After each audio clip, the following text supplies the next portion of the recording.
Let's solve this question together. It says 4 raised to power x is equal to 36. We are required to solve this and find the value for x. How do we do this? First thing first is that we can re-express, okay? So we can say that 4 is equal to 2 squared. 36 is equal to 2 times 2 times 2 times 3 times 3. Alright? This is now equal to 2 squared times 3 squared. Hence, we can now say that 2 squared all raised to power x is equal to 2 squared times 3 squared. Alright?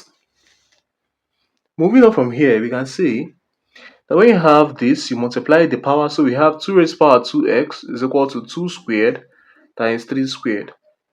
Now let's take the logarithm to base 2 of both sides.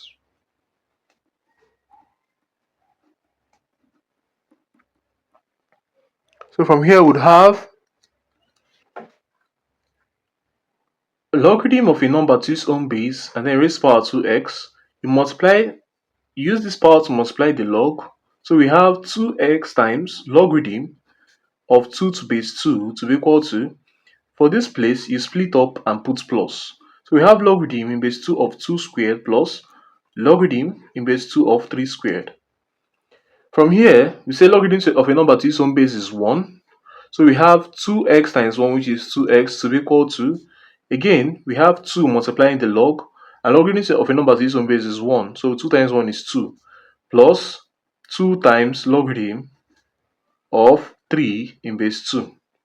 Hence, our x now becomes equal to 2 divided by 2 plus 2 divided by 2 times logarithm of 3 to base 2. Hence, this is equal to 1 plus logarithm of 3 to base 2.